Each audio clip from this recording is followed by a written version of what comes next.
أعوذ بالله من الشيطان الرجيم بسم الله الرحمن الرحيم فهزموهم بإذن الله وقتل داود جالوت وآتاه الله الملك والحكمة وعلمه مما يشاء مخيات كده مخياتونو جسواتونو جات طالوت أو جالوت كسر روانه طالوت در مسلمانانو بادشاو أو جالوت كفار دو طرفنا كافرو قلنا والخداتي ترون ترجمة كده بيده لبس بادشاو إلا من اغترف غرفة بيده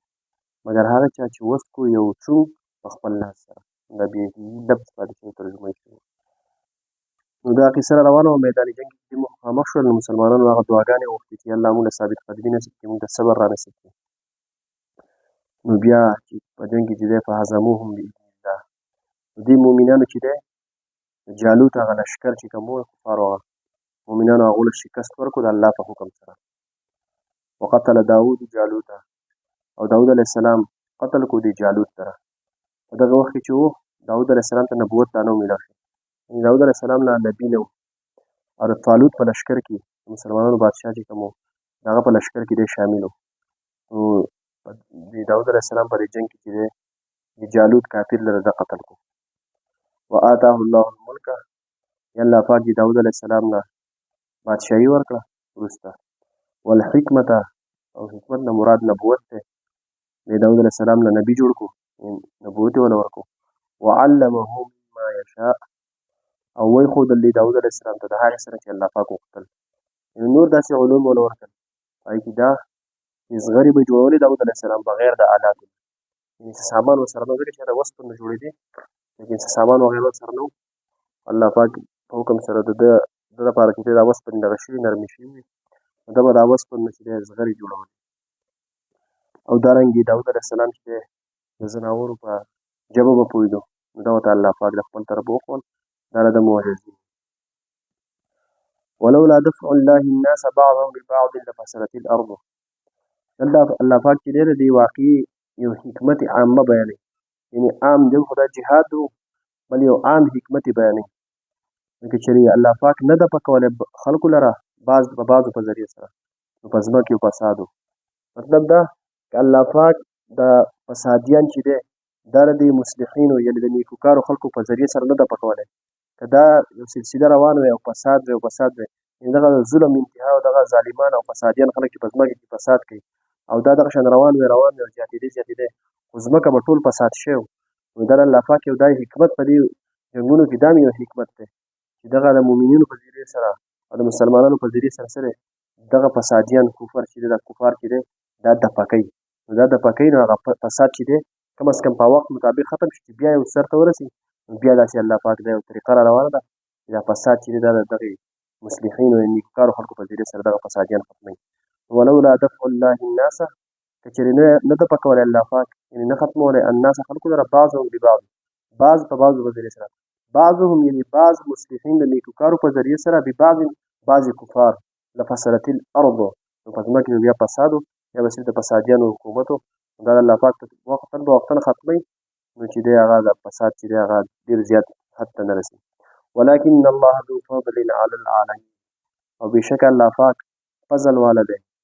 علی العالمین عالم والو باندې یعنې په ټولو مخلوقاتو باندې د الله پاک سره دا یو فضل دی تلک آیات الله نتلوها علیک بالحق چونکې د قرآن مجید یو غټ مقصود چې دی هغه د نبي علیه السلام نبوت ثابتول دي چې نبي علیه السلام نبي دی او آخري نبي دی دا هم یو غټ مقصود دی د قرآن مجید نو د کمې واقعاتو سره چې دا آیاتونه لګي د نبي علیه السلام نبوت دې ثابتېږي نو د هغې په اخر کې چې داسې واقعات په اخر کې هم داسې آیاتونه راوړی شي چې د نبي علیه السلام هغه نبوت هغه ثبوت دې وشي نو تلک آیات الله دا د الله پاک آیاتونه دي یعنې دا واقعي چې دي دا هم د الله پاک یو آیاتونه دي یو نښې دي نتلوها چې مونږ یې تلاوت کوو دې لره علیک په تا باندې بالحق په حق سره یعنې د نبي علیه السلام د نبوت اثبات ته دې ځنې کېږي چې دا آیاتونه چې دي یعنې دا واقعات دا خو نبي علیه السلام نه له چا نه لوستي دي نه نبي علیه السلام په هغه وخت کې موجود و چې دا واقعه کېده او نه یې د چا نه د دې سره تعلیم حاصل کړی دی لیکن الله پاک ورته د وحي په ذریعې سره دا وښول نو دا هم د نبي علیه السلام یو معجزه ده یعنې دا چې دی دا د الله پاک د طرفه دي او ته د الله پاک د طرفه نه دي وانک لمن المرسلین او بېشکه ته د رالېږلې شوي نه يعني ترى هاي پیغمبران چې هغه را لېږلي شي دي مخلوقاتو ته نو په دې اخري آیت کې د نبي علیه السلام د نبوت اثبات دی ترجمې ته وایي فهزموهم بإذن الله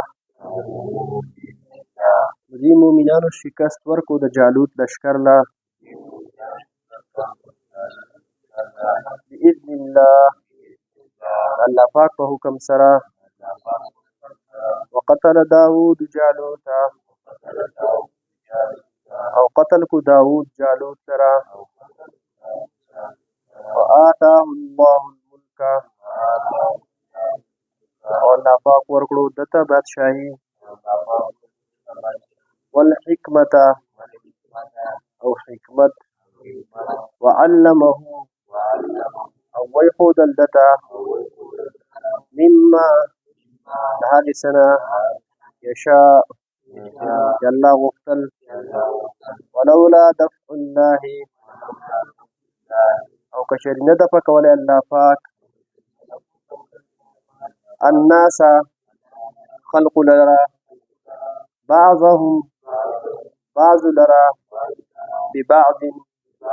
فبعض سرا لفسدت الارض فزمکه کې فساد وو ولكن الله لیکن الله پاک ذو فضل فضل والده على العالمين تمام جهان والو باندې په تمام عالم باندې تلك آیات الله دا الله پاک آیاتونه دي نتلوها موږ تلاوت کو دی لرا